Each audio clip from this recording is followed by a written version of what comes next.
In the name of the Father, and of the Son, and of the Holy Spirit. Amen. The grace and peace of our Lord Jesus Christ, the love of God, and the fellowship of the Holy Spirit be with you all. And with your spirit. Today is Divine Mercy Sunday. This devotion is a perennial invitation for us to thank God for His mercy and for us to be able to become the face of His mercy for our brothers and sisters. To prepare ourselves to celebrate the sacred mysteries, let us first call to mind our sins and ask the Lord for pardon and mercy.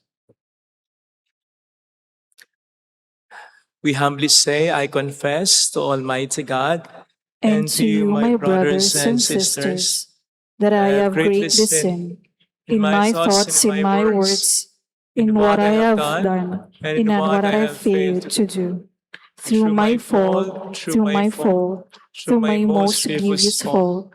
Therefore I ask the Blessed Mary, ever Virgin, all the angels and saints, and you, my brothers and sisters, to pray for me to the Lord our God.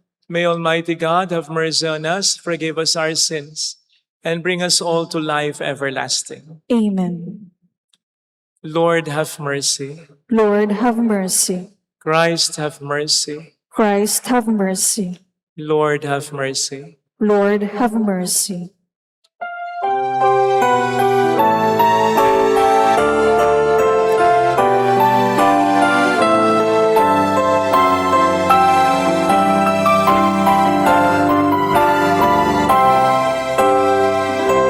Luwalhati sa lusanong itaasa, kayo sa lumay kapayapaan. Pinupuri ka, ipinagdarasal, sinasamba ka dahil sa dakila mong kalwalhatian. Panginoon naming Diyos sa rinang langit, Amang makapangyarihan, Panginoong Jesucristo, buktong na anak ng Diyos, Kordero ng Ama. Ikaw na nag-alis ng mga kasalanan ng sanlibutan. Tanggapin mo ang aming kahilingan, ang mga naluluklok sa kanan ng Ama. Maawa ka sa amin, ikaw lamang ang paraan, Panginoong Jesucristo, kasama ng Espiritu, sa luwalhati ng Ama. Amen, amen, amen, amen. Let us bow our heads and let us pray.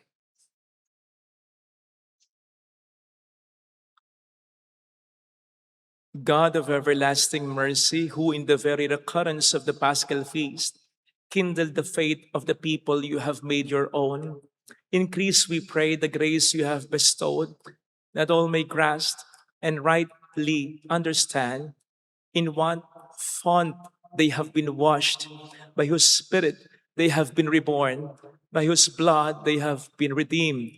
Through our Lord Jesus Christ, your Son, who lives and reigns with you, in the unity of the Holy Spirit, one God, forever and ever. Amen. On the first reading, Luke narrates the transforming effect of Jesus' resurrection on the believers. In the power of the Holy Spirit, the first Christians build up a sharing and worshiping community. A reading from the Acts of the Apostles. They devoted themselves to the teaching of the apostles and to the communal life, to the breaking of bread and to the prayers. Awe came upon everyone, and many wonders and signs were done through the apostles. All who believed were together and had all things in common. They would sell their property and possessions and divide them among all according to each one's need. Every day, they devoted themselves to meeting together in the temple area and to breaking bread in their homes. They ate their meals with exultation and sincerity of heart, praising God and enjoying favor with all the people. And every day the Lord added to their number those who were being saved. The word of the Lord. Thanks be to God. Give thanks to the Lord, for he is good. His love is everlasting. Give thanks to the Lord, for he is good. His love is everlasting. Let the house of Israel say, his mercy endures forever. Let the house of Aaron say, his mercy endures forever. Let those who fear the Lord say, his mercy endures forever. Give thanks to the Lord, for he is good. His love is everlasting. I was hard pressed and was falling, but the Lord helped me. My strength and my courage is the Lord, and he has been my Savior. The joyful shout of victory in the tents of the just. Give thanks to the Lord, for he is good. His love is everlasting. The stone which the builders rejected has become the cornerstone. By the Lord has this been done. It is wonderful in our eyes. This is the day the Lord has made. Let us be glad and rejoice in it. Give thanks to the Lord, for he is good. His love is everlasting. On the second reading, Peter encourages us that our faith in the risen Christ fill us with joy and sustain us. A reading from the first letter of Saint Peter. Blessed be the God and Father of our Lord Jesus Christ, who, in his great mercy, gave us a new birth to a living hope, through the resurrection of Jesus Christ from the dead, to an inheritance that is imperishable, undefiled, and unfading, kept in heaven for you, who by the power of God are safeguarded through faith, to a salvation that is ready to be revealed in the final time. In this you rejoice, although now for a little while you may have to suffer through various trials, so that the genuineness of your faith, more precious than gold that is perishable, even though tested by fire, may prove to be for praise, glory, and honor at the revelation of Jesus Christ. Although you have not seen him, you love him.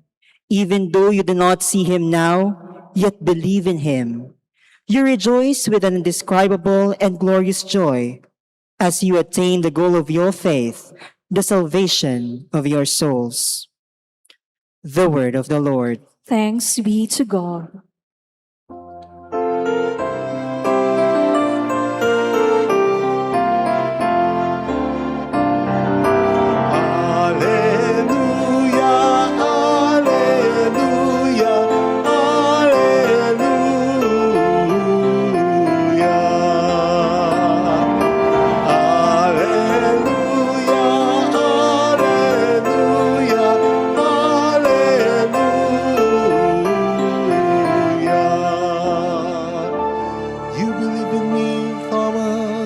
Because you have seen me, says the Lord. Blessed are they who have not seen me, but still believe. Alleluia, alleluia, alleluia.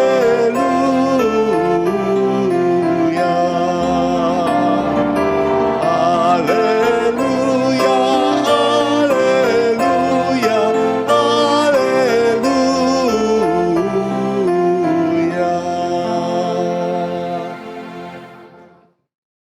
The Lord be with you. And with your spirit.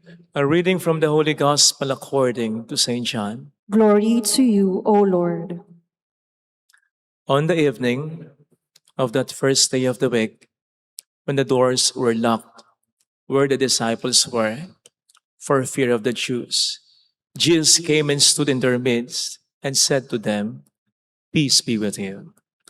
When he had said this, he showed them his hands and his side. The disciples rejoiced when they saw the Lord. Jesus said to them again, Peace be with you. As the Father has sent me, so I send you. And when he had said this, he breathed on them and said to them, Receive the Holy Spirit. Whose sins you forgive are forgiven them, and whose sins you retain are retained. Thomas, called Didymus, one of the 12, was not with them when Jesus came. So the other disciples said to him, We have seen the Lord. But he said to them, Unless I see the mark of the nails in his hands, and put my finger into the nail marks, and put my hand into his side, I will not believe. Now, a week later, his disciples were again inside, and Thomas was with them. Jesus came, although the doors were locked, and stood in their midst and said, Peace be with you. Then he said to Thomas, Put your finger here and see my hands, and bring your hand and put it into my side, and do not be unbelieving, but believe. Thomas answered and said to him, My Lord and my God. Jesus said to him, Have you come to believe because you have seen me? Blessed are those who have not seen and have believed. Now Jesus did many other signs in the presence of his disciples that are not written in this book. But these are written that you may come to believe that Jesus is the Christ, the Son of God, and that through this belief you may have life in his name. Sisters and brothers, the gospel of the Lord. Praise to you, Lord Jesus Christ.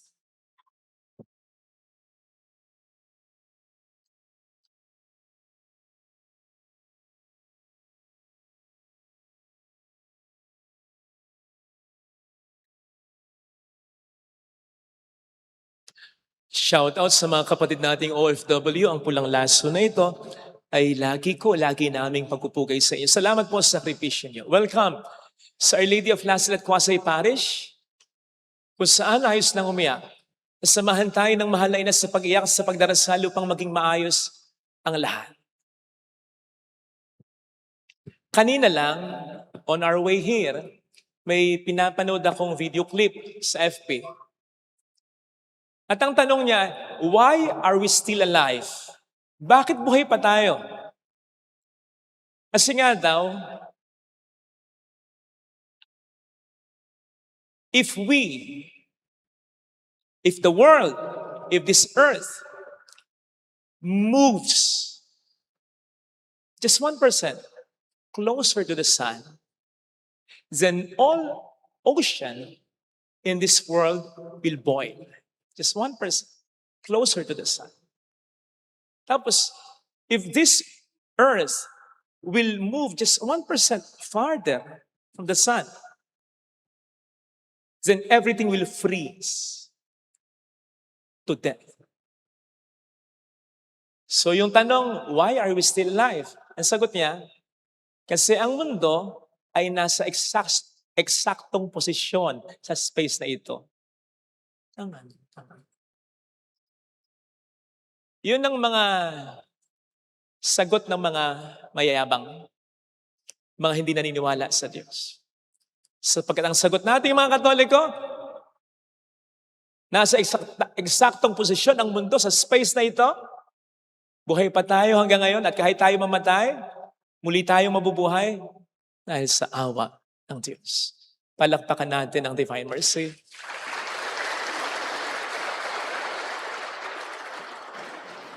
Ang challenge sa atin ng kapistahan, hindi lang tayo magtampisaw sa kanyang awa, maging daluyan din tayo ng kanyang awa and therefore ng kanyang pagpapatawad.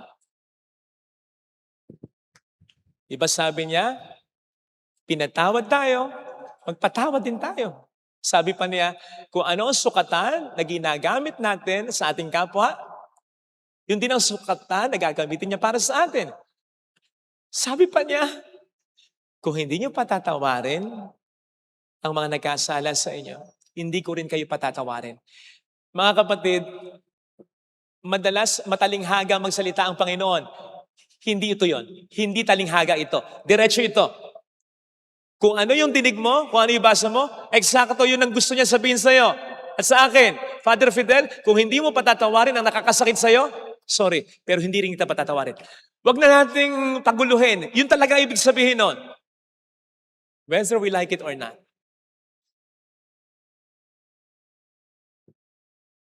So ang tanong, sino po ba ang nakapagpatawad na dito ng partner niyang minahal niya pero nagmahal ng iba? Ng taong nanloko talaga sa kanya. Ng taong dumurog talaga ng puso niya. Sino? Sino nakapagpatawad na dito ng taong ganon? Kita niyo, wala. May isa. Ako, magpatawad na ako. Nang ganon. Sino pa? Ito siguro, marami. Sino dito ang ayaw, hirap magpatawad? Taas ang kamay. Kunyari pa kayo. Sigurado ko marami. Imposibleng wala. Kasi araw-araw napapaligiran tayo, nakaka-encounter tayo ng mga tao. Kilala man natin o hindi, sinasadya man nila o hindi, nakasasakit sa atin. Kaya imposible hindi tayo malagay sa sitwasyon kung saan kailangan tayong magpatawad. Kaya siguro ang mas magandang tanong, bakit nga ba mahirap magpatawad? In fact, minsan akala mo nakapagpatawad ka na. Matagal na eh. And then suddenly, marirealize mo, hindi pa pala. Kasi nasasaktan ka pa rin kapag nakikita mo siya. Parang yung reaksyon natin kapag nakakakita tayo ng ganito. Yung pinaka-edge ng bintana na may edge na bakal. Di ba? Pag nakakakita tayo ng ganyan, naaalala natin ang ating mga masasakit na karanasan. Aray! Aray! Aray! Di ba parang ganyan ang reaksyon mo kapag nakikita mo yung taong nakasakit sa'yo? Nananariwa sa puso mo yung sakit na ginawa nito. Kaya nga yung iba sa atin, kahit picture lang, ayaw makita. Therefore, binablock na nila yung FB account. Ina-unfriend na nila.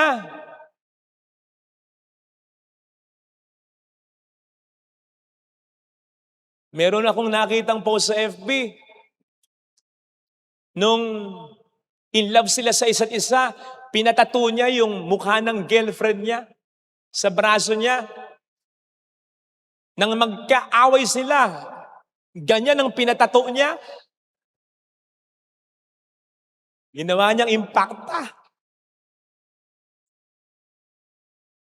Yung iba naman, lalong-lalo na, yung mga may tindahan na inuutangan tapos hindi naman siya binabayaran. Ano ka makapagpapatawad pag ganyan?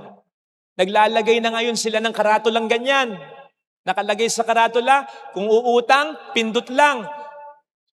I-focus natin yung pipindutin naman. Yan yung pipindutin. Kasi naman, lagi mo sinasabi, sa katapusan, gumawa na siya ng paraan para matapos ka na lang. Seriously, bakit mahirap magpatawad? Isa sa mga dahilan, sapagkat iniisip natin ang mga pupwedeng mangyari kapag nagpatawad tayo, which unfortunately, puro negatibo. Baka umabuso, baka saktan uli ako, baka hindi matuto, baka sabihin duwag ako, baka sabihin tanga ako, baka mas paikot-igutin ako. These are valid fears. Naintindihan ko. Ang hindi ko maintindihan, bakit hindi natin iisip yung mga magagandang siguradong mangyayari kapag nagpatawad tayo?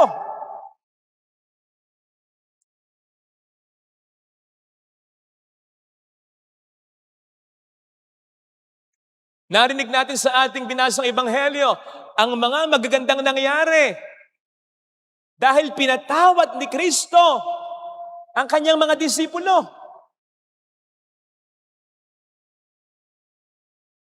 Dahil sa pagpapatawad ni Kristo, yung mga disipulo na wala ng pag-asa, suddenly, nag-shoot up yung kanilang pag-asa. Dahil sa pagpapatawad ni Kristo, yung mga disipulo na duwag, suddenly, nag-shoot up yung tapang nila. Dahil sa pagpapatawad ni Kristo, yung mga disipulo na wala ng pananampalataya, suddenly, nag-shoot up yung pananampalataya nila.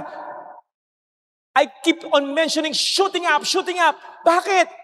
Pagkatapos ng tagpong ito, lalabas na sila ng kwarto at ipapahayag na nila ang katotohanan tungkol kay Kristo kahit na ikamatay pa nila ito. Tandaan po ninyo na wala yung mga alagad nung pinapahirapan si Kristo. Bakit? Baka madamay sila eh. Ayaw nilang mamatay.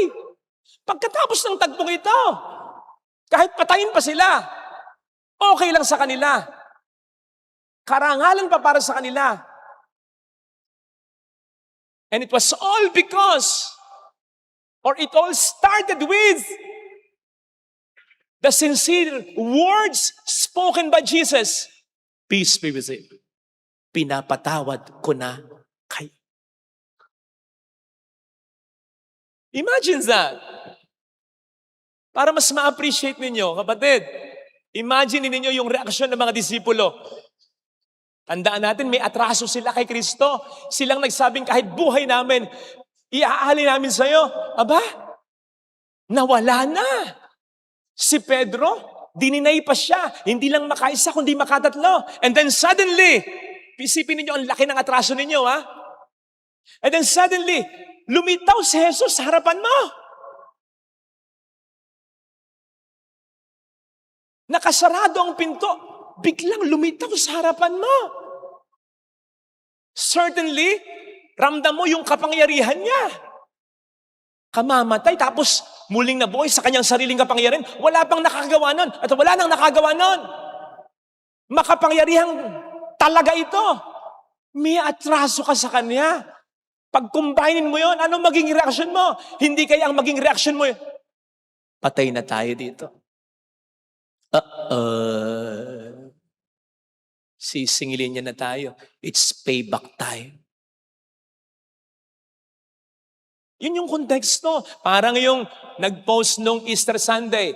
Ang sabi dun sa post ganito, Panginoong Jesus, ngayong buhay ka na, isusumbong ko na sa iyo kung sino yung mga nag-outing at nag-inuman ng mga mahal na araw habang ikaw ay pinapatay. Singilin mo na sila. But to their surprise, mga mapagpatawad na salita ang narinig nila. Hindi, ba't niyo ako iniwan? I demand explanation. Explain ko sa akin. Bakit? Pwede yun eh. Pwede yun. In fact, hindi man niya pagalitan, huwag na siya magpakita sa kanila. Magpakita na lang siya sa iba. Ibang set na lang ng mga alagad ang piliin niya. But then, nando doon. Notice that, 3 beses sinabi, peace be with you. Sumainyo ang kapayapaan. 3 beses sinabi, kumbaga, pinatatawad ko na kayo. So po pwede, baka ganito, nakikita ni Kristo, parang hindi pa makapaniwala na pinatatawad na niya sila. Parang yung, kung sino man yung mga lalaking nagloko dito sa mga misis nila, na pinatawad naman ang misis nila. O ano, kumusta na? Okay ba kayo ngayon? Aminin nyo, kinakabahan kayo. Kinakabahan pa rin kayo kahit pinatawad na kayo sa malaking kasalanan ninyo sa misis ninyo. Bakit? Kinakabahan kayo kapag kumakain kayo, baka lasunin ka eh. Kinakabahan kayo kapag natutulog kayo, nakikiramdam ka, baka saksakin ka eh. Pinatawad ka na nga ba? So Jesus had to repeat it 3 beses. Kayong mag-alala, totoo talaga. Pinapatawad ko na kayo. Ay, salamat. At ganun din ang ginawa niya kay Tomas.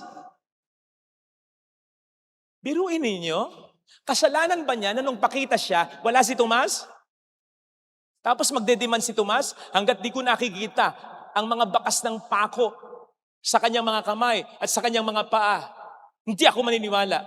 Kung ako lang si Jesus, buti hindi ako si Jesus eh. Kung ayaw mong maniwala, wag mo. Ako mag-a-adjust sa'yo? Iniwan mo na nga ako? Tapos ngayon, ako pa mag-a-adjust, babalik ako para lang sa'yo. Hello?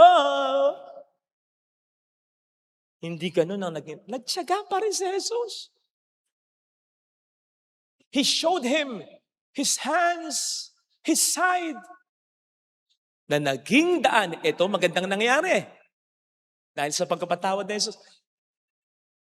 Ito ang naging daan upang ang pananampalataya ng mga alagad, slide please, ay mas lalong maging matibay at matatag. Bakit?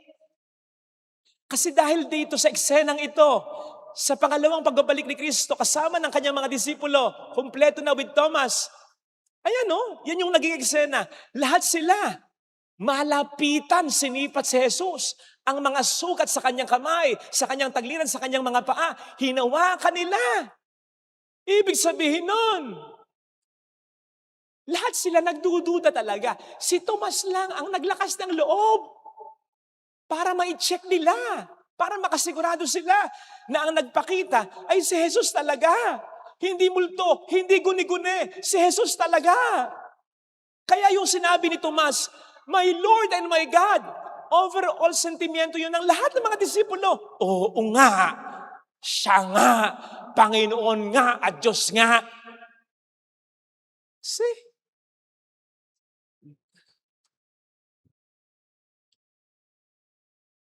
Noong nakaraang Divine Mercy Sunday, ang sabi ko, dahil kay Tomas, nagkaroon ng mas magandang patunay ang ating pananampalataya na si Kristo'y muling nabuhay talaga. Iko-correct ko yun ngayon. Kasi kahit na nagduda si Tomas, kung hindi inintindi, kung hindi pinatawad ni Jesus si Tomas, walang ganyang eksena. Kaya may magandang nangyari, mas naging solid ang pananampalataya natin. Hindi dahil nagduda si Tomas, kundi pinatawad, inintindi, nag-adjust si Jesus kay Tomas. May bonus pa. Hiningahan pa niya sila. Receive the Holy Spirit. Maganda rin doon pangyayari. Bakit? Ito yung parang allusion sa nangyari sa Genesis. Hiningahan tayo ng Diyos. Pero yung hininga ngayon, pinatay yun ang kasalanan ng tao. So ito, bagong nilalang tayo dito. Panibagong hininga ng Diyos. Ibinibigay sa tao. Ano pa? Ano sabi ni Jesus kay Tomas? Naniniwala ka sapagkat nakita mo ako?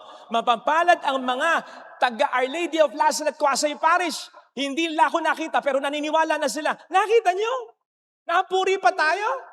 Nakasama pa tayo? And it's all because of the forgiveness of Jesus. Maraming magandang mangyayari. Sigurado, kapag nagpapatawad tayo. Kaya, wag tayong mag-atubili, wag tayong matakot. Magpatawad. Dahil lang sa mga naiisip nating pangit na pwedeng mangyari. Pwedeng mangyari, pero pwedeng hindi rin mangyari. Ang mag-focus tayo sa mga mabubuting siguradong mangyayari. Bakit doon ka sa pwede? Ba't hindi ka sa sigurado? Bakit tayo nakakasigurado? Sino bang nag-uutos sa atin maya't maya na magpatawad tayo? Ang Diyos. Ano ba ang Diyos? Alpha at ang Omega. Hindi pa nangyayari. Alam na niya mangyayari. Hindi siya mag-uutos sa atin ng isang utos na napakahirap. Alam niya ito, napakahirap nito. Kung alam niya na hindi ito para sa kabutihan natin. O ngayon lang, yung gera ngayon. Minsan pumapabor din ako sa Amerika, para nga naman wala nang problema, pulbusin na ito. I mean, yung kapasidad para magkaroon ng nuclear weapon ng Iran. Pero hindi eh. Hindi eh. Gusto kasi natin sigurado eh. Ano ba magandang mangyayari? Kapatid, dun papasok ang pananampalataya natin. Kung alam mo na mangyayaring mabuti, saan papasok yung pananampalataya mo? Kaya nga yung pagpapatawad is an act of faith. Lord, napakahirap nito. Hindi ko alam kung anong mangyayari. Pero dahil inuutos mo, gagawin ko. Kasi alam ko, kahit di ko alam, mayroong magandang mangyayari.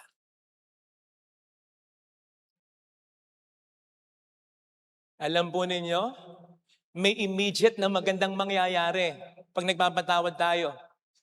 I-check po ninyo yung Matthew 5:45. Ang sabi doon, kapag nagpapatawad tayo, nagiging tunay na mga anak tayo ng Diyos.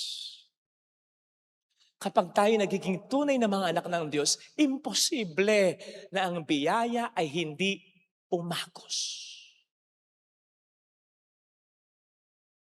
Hindi pa dito kasama yung mga pupwedeng magandang mangyari. Pupwedeng magandang mangyari sa pinapatawad natin.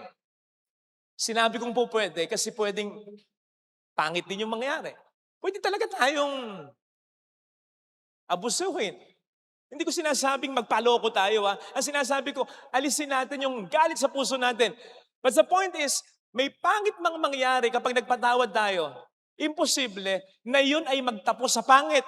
Kahit yung pangit na yun, Romans 8:28, pwede pa rin gawin ng Diyos na mabuti.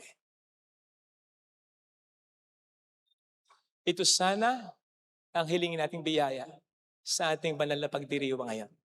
Sapagkat sa nag-uumapong na awa ng Diyos sa atin, ito ang hinihingi niyang ganti natin.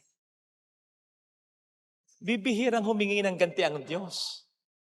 Ito hinihingi niya ito. Pinapatawad niya tayo, magpatawad tayo. Hindi ko alam kung sinabi niyang, binibigyan ko kayo ng mga magagandang bagay, magbigay din kayo ng mga, parang hindi. Ito yung mas malinaw na sinasabi niya. Ito yung ganti na hinihiling niya. May kondisyon yung pagpapatawad. Pwede. Kasi ang sabi niya, kung hindi kayo magpapatawad, hindi ko rin kayo patatawan. Ito talaga eh. Kaya wag nating basta ipagwalang bahala ito. Kasi sabi ko nga kanina, maliwanag ang sabi ng Panginoon tungkol dito. Kailangan nating gawin ito. Utos ito. Wala tayong choice kundi sumunod. Pero manampalataya tayo na may magandang mangyayari sa atin kapag ginawa natin ito. Amen. Ilagay natin ang ating kanang kamay sa tapat ng ating puso.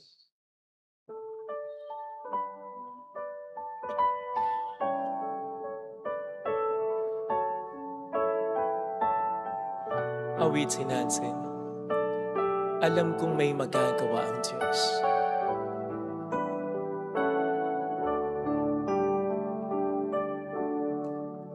Alam kong may magagawa ang Diyos.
Mo ang dahilan ng lahat ng mga magandang nangyayari sa buhay ko. Salamat, Panginoon. Tulungan mo ako na masunod ang layunin mo, na makapagpatawad din ako. Huwag nawa akong ma-focus sa mga pangit na pwedeng mangyari. Kasi kahit na may mangyari ding pangit, kaya mong pagandahin eh. Kasi akong susunod sa loob mo, sa utos mo, hindi mo pababayaang magsisi. Tulungan mo po ako, Panginoon, na panghawakan ng katotohanan ito, na hindi mo iutos sa akin ang napakahirap na utos na ito kung walang magandang mangyayari. Hallelujah! Purihin ang Diyos. Hallelujah! Pasalamatan siya. Siya ay muling babalik sa atin. Hindi niya tayo iiwan. Hindi niya tayo pababayaan. Paniwalaan natin yan. Hallelujah! Purihin ang Diyos. Hallelujah! Sa takdang panahon, babalik ang Panginoon upang tayo ay kunin. Tapat siya sa kanyang mga pangako sa atin. Sabihin mo sa sarili mo, mayroong magandang mangyayari kapag nagpapatawad ka. Sapagkat kung tunay kang magiging anak ng Diyos, imposible na ang biyaya ay hindi umatapos. Wala nang pinakamagandang blessing kundi ang ituring tayo ng Panginoon na tunay na anak niya. Mayroong magandang mangyayari sa iyo. Darating ang Panginoon, haharap tayo sa Kanya. Pag namatay tayo at wala tayong ibang hihilingin kundi ang kapatawaran niya. Kaya dapat may baon tayo. Marami na dapat tayong napatawad para tayo makahingi ng tawad. Papuri sa Ama, sa Anak, sa Espiritu Santo. Kapara ng sa una-una ngayon, magpakailanman, magpasa walang hanggan. Amen. I believe in God, The Father Almighty, Creator Creator of heaven and earth, and in Jesus Christ, His only Son, our Lord, who was conceived by the Holy Spirit, born of the Virgin Mary, suffered under Pontius Pilate, was crucified, died, and was buried. He descended into hell.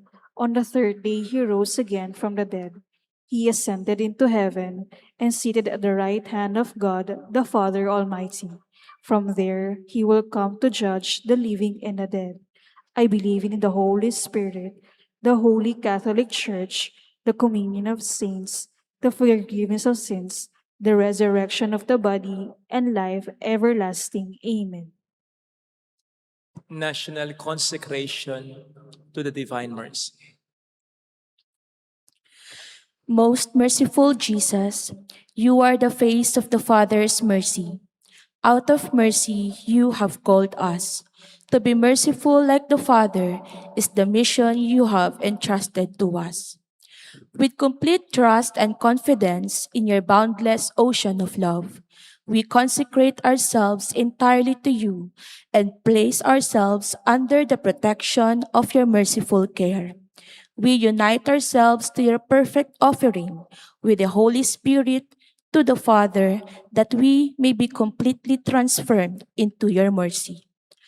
Have mercy on us for the wars among nations and terrors with which we harass one another.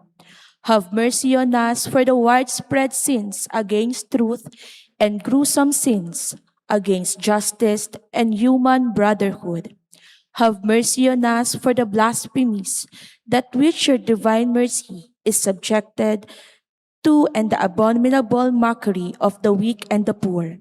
Have mercy on us for the abuses against human dignity, sins against life, love, and family.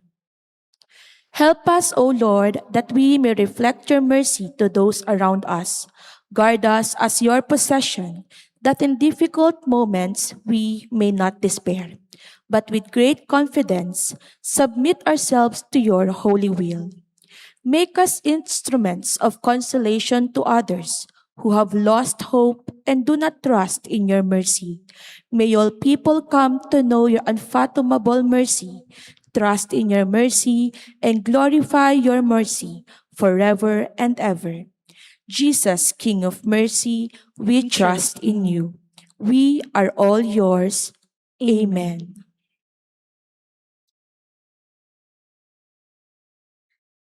Offertory.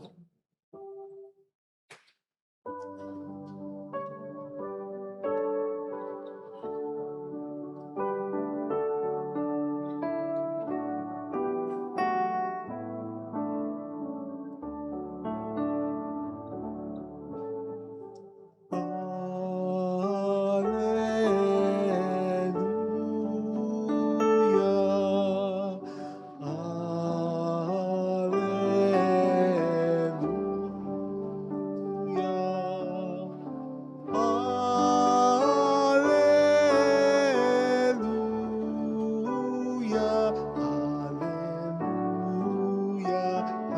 Alleluia. Ang lumpay na yanig, ito din ay tumahimik nang ang poon ay tuminding bilang hukom natin.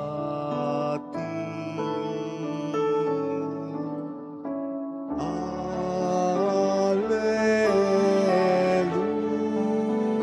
Alleluia.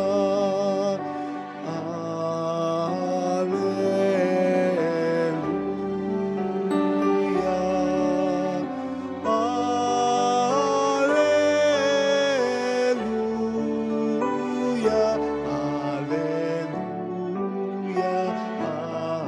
Alleluia. Ito na ang araw na ginawa ng Panginoon. Magalak tayo't magdiwang sa Kanya. Alleluia.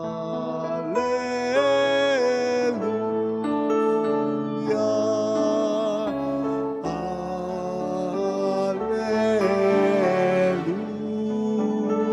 Alleluia. Alleluia.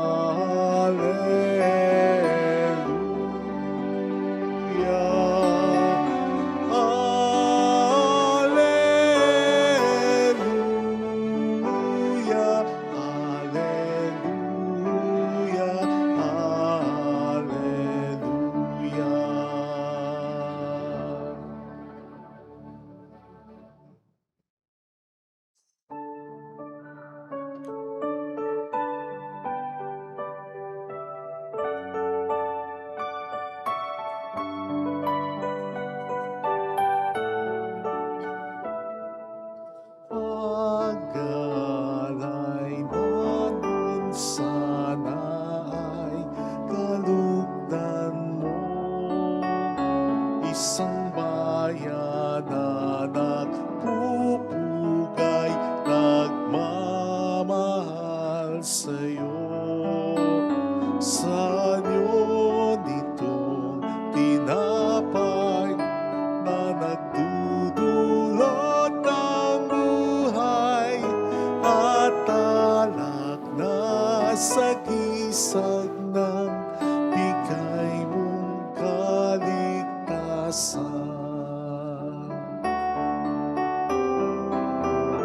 Pakinggan mo kami, mapagkalingang Diyos.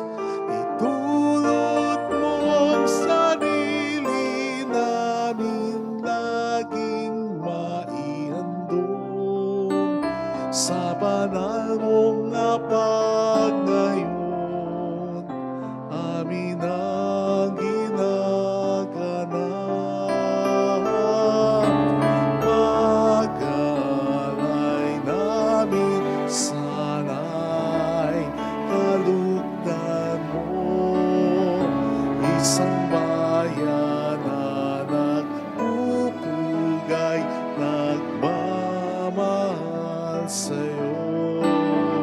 Sa anyo nitong tinapay na nagdudulot ng buhay at alak na sagisag ng bigay mong kaligtasan. Tunghayan mo kami sa yaman ay kapos. Gawing karapat-dapat bunga ng pagpapagod sa banal na pagtitipon, pag-ibig ang tugon. Pag-alay namin sana'y kalugdan mo, isang bayan na nagpupugay, nagmamahal sa'yo. Saan yung itong tinapay na nagdudulot ng buhay at alak na sagisag ng bigay mong kaligtasan.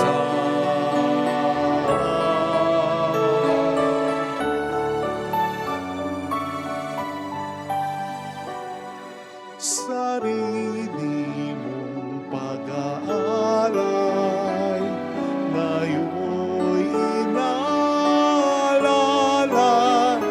habang naghihintay kami sa'yo.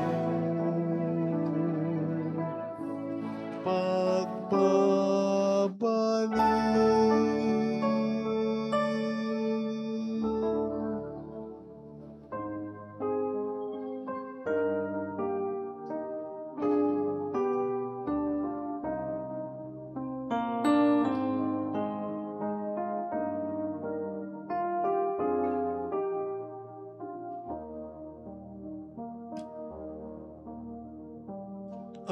Aming nalangin, iyong pagpapala sa iyong hapag. Aming inihanda ang tinapay na ito na nagbibigay ng buhay. Aming iaalay sa iyong mga kamay. Aming dalangin, iyong pagpapala sa iyong hapag.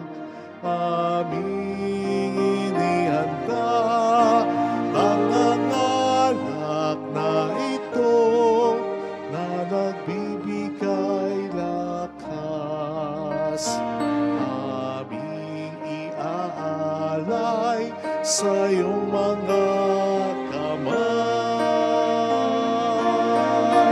Pinupuri ka namin, aming Ama, ang dalisay mong pag-ibig ay aming nadama. Pinupuri ka namin, aming Ama, nawa'y pagpalain sa biyayang dala. Pray, sisters and brothers, that our sacrifice may become acceptable to God, the Almighty Father. May the Lord accept the sacrifice at your hands for the praise and glory of his name, for our good and the good of all his holy church. Accept, O Lord, we pray, the oblations of your people, that renewed by confession of your name and by baptism, they may attain unending happiness. Through Christ our Lord. Amen. The Lord be with you. And with your spirit, Lift up your hearts. we lift them up to the Lord. Let us give thanks to the Lord our God. It is right and just, It is truly right and just, our duty and our salvation, at all times to acclaim you, O Lord, but on this day above all to laud you, yet more gloriously, when Christ our Passover has been sacrificed. For he is the true Lamb who has taken away the sins of the world. By dying, he has destroyed our death, and by rising, restored our life. Therefore, overcome with paschal joy, every land, every people exalts in your praise, and even the heavenly powers with angelic hosts sing together the unending hymn of your glory as they acclaim. Holy, holy, Holy, holy, holy Lord God God of of hosts, hosts, heaven heaven and and earth earth are are full full of of your your glory. glory. Hosanna Hosanna in in the the highest. highest. Blessed Blessed is is he he who who comes comes in in the the name name of of the the Lord. Lord. Hosanna Hosanna in in the the highest. highest.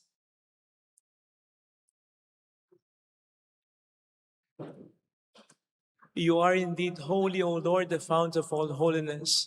Make holy, therefore, these gifts, we pray, by sending down your Spirit upon them like the dewfall, so that they may become for us the body and blood of our Lord Jesus Christ. At the time he was betrayed and entered willingly into his passion, he took bread and giving thanks, broke it, gave it to his disciples, saying, "Take this, all of you, and eat of it. For this is my body, which will be given up for you."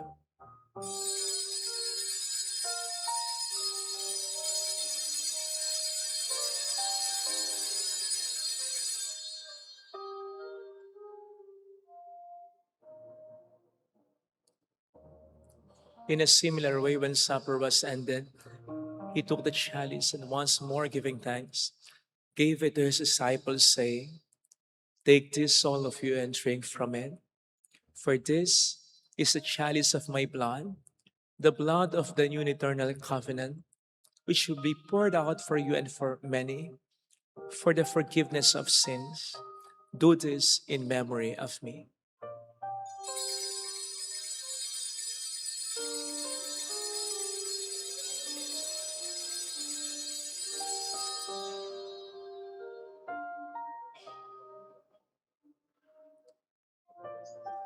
The mystery of our faith.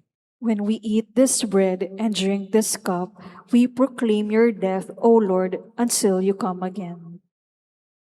Therefore, as we celebrate the memorial of his death and resurrection, we offer you, Lord, the bread of life and the chalice of salvation, giving thanks that you have held us worthy to be in your presence and minister to you.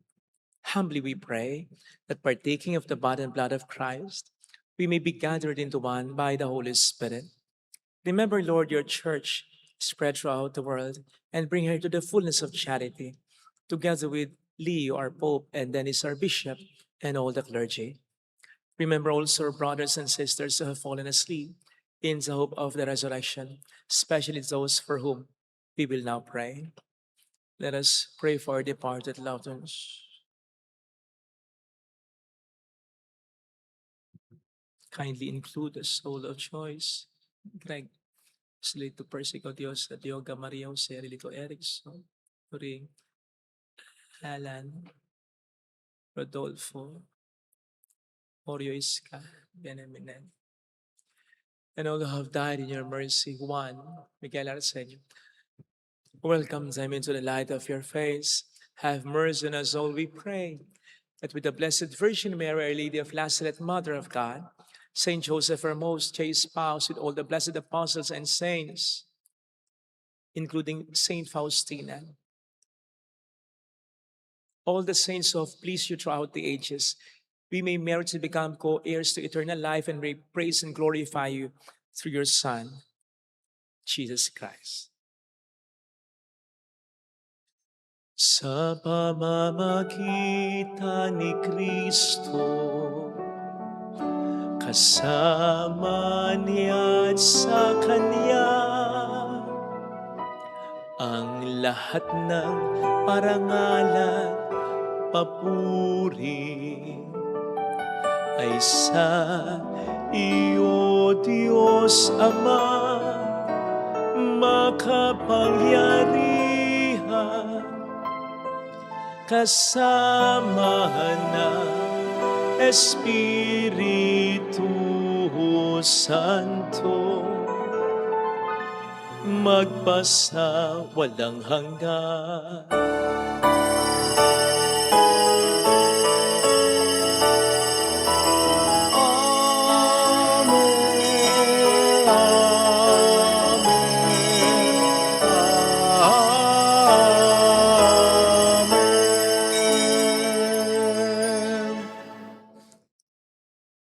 Jesus taught us to call God our Father, and so we have the courage to say,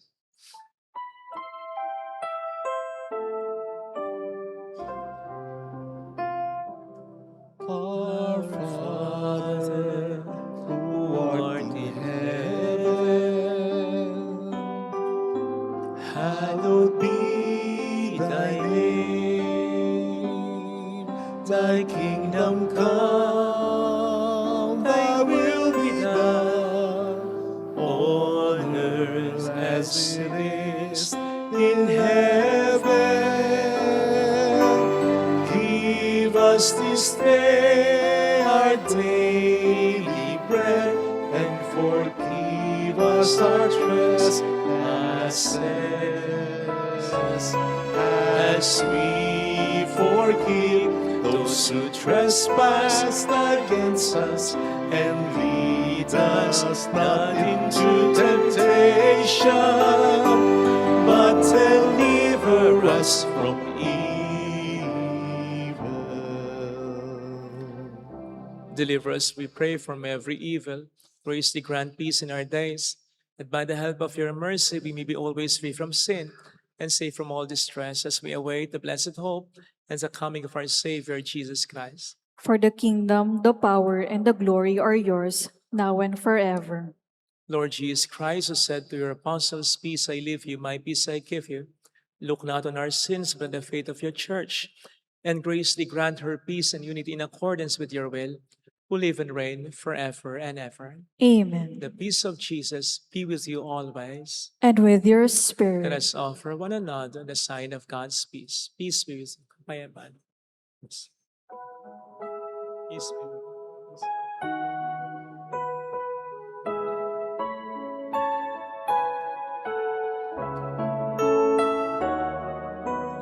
Lamb of God, you take away the sins of the world. Have mercy on us. Lamb of God, you take away the sins of the world. Have mercy on us.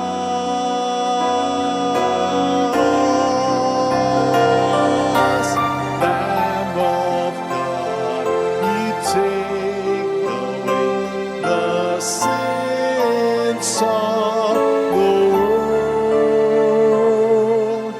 Grant us peace. Grant us peace. Behold Jesus, the Lamb of God who takes away the sins of the world. Happy are those invited to receive him. Lord, I am not worthy that you should enter under my roof, but only say the word, and my soul shall be healed.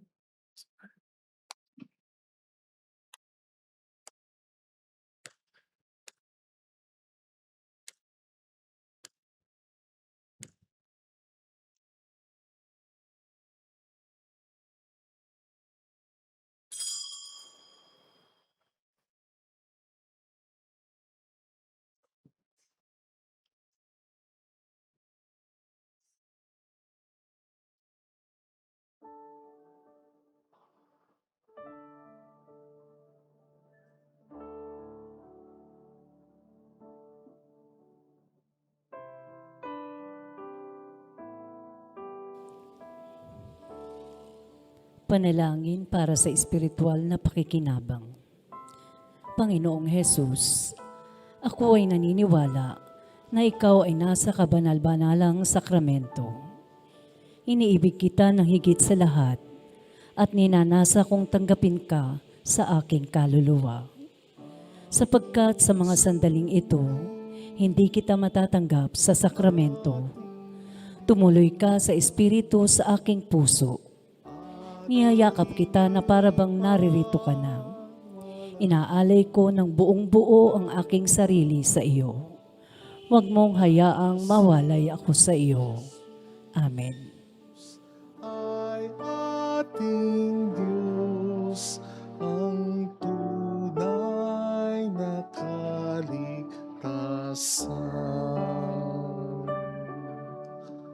Magalak pagkat siya'y nabuhay, tinubos ang sanlibutan.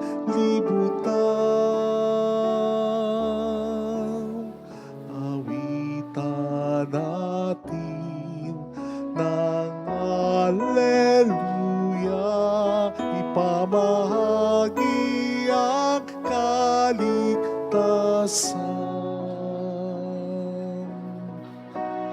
Nagdiriwang sa langit, mga anghel na banal, at sa lupa'y manalangin at magpuri sa Ama. Ipanangakong kaligtasan ay narito na sa pagkabuhay ni Jesus ay aming nadama.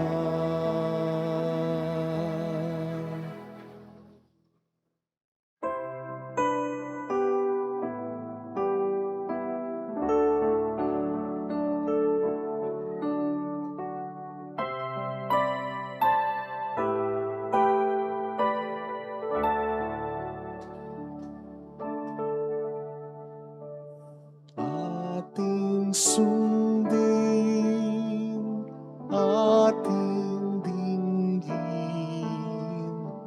ating ipagmalaki,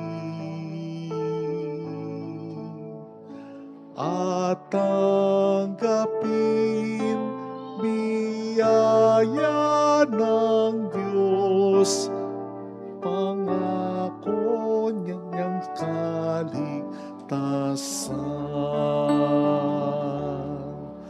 Magalak sa pagkabuhay ni Jesus na kanyang anak. Awitan natin ng Alleluia, ipanalangin ang kaligtasan.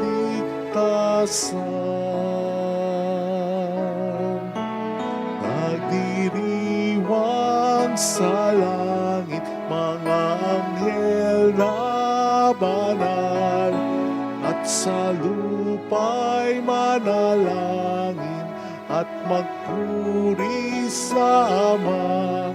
Ipinangakong kaligtasan ay narito na sa pagkabuhay ni Jesus ay ating nadama.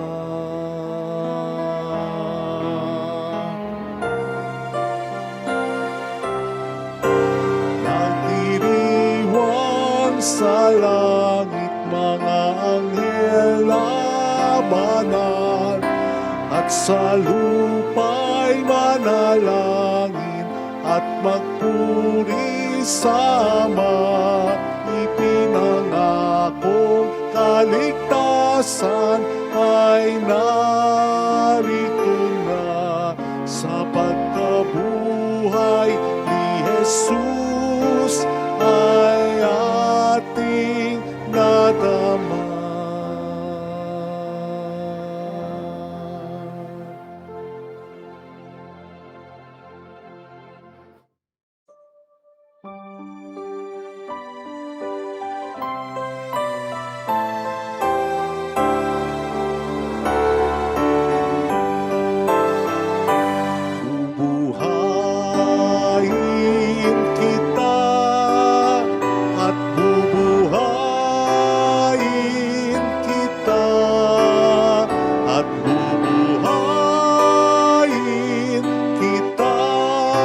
ngayon at kailanman. Ako ang buhay mo, halina sa aking piling. Sino mang manalig sa akin, hindi mauuhaw magpakailanman. Bubuhayin kita at bubuhayin kita at bubuhayin kita ngayon at kailanman.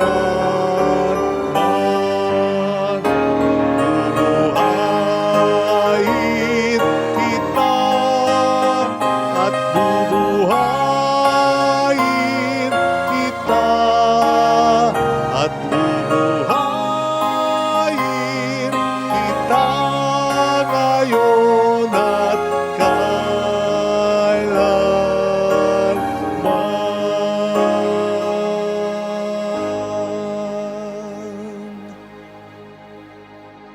Let us pray. Grant, we pray, Almighty God, that our reception of this Paschal Sacrament may have a continuing effect in our minds and hearts through Christ our Lord.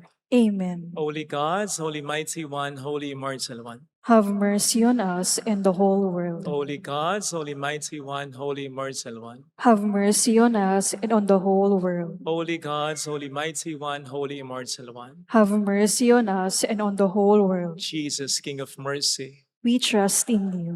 alalahanin, Alalahanin, o mahal na Birhen ng Lasalet, ina ng pag-asa, ikaw ang nagpapaalala sa aming magbalik loob sa Ama. Ito ang nagpapatunay na ang kagandahan mo'y nanatiling busilak. Sa pag-aaruga mo sa amin, tungkulin mo'y tinupad. Sa paanan ni Kristo'y itinuring mo kaming mga tunay mong anak. Kaya ninais mo'y ni isa'y huwag mapahamak. Maging sa iyong walang tigil na pananalangin, pati luhay pumatak. Huwag nawang mawala ng saysay ang iyong paghihirap.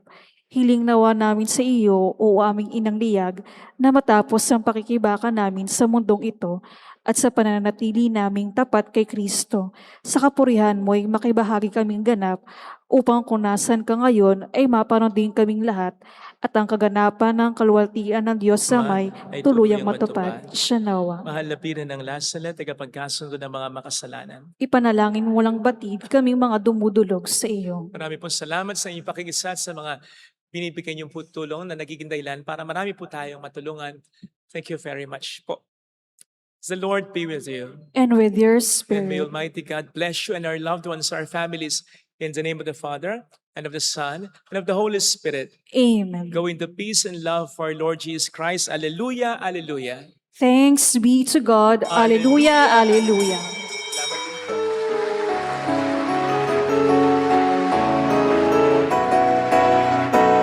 Walhati at papuri sa'yo, Panginoon, Diyos Ama at Anak at Espiritong Banal. Umayo tayong taglay ang kapayapaan, sa buhay ang diwa ng ating pinagsaluhan. Walhati at papuri sa'yo, Panginoon, Diyos Ama at Anak at Espiritong Banal. Umayo tayong taglay ang kapayapaan, isa buhay ang diwa. Isa buhay ang diwa ng ating pinagsaluhan.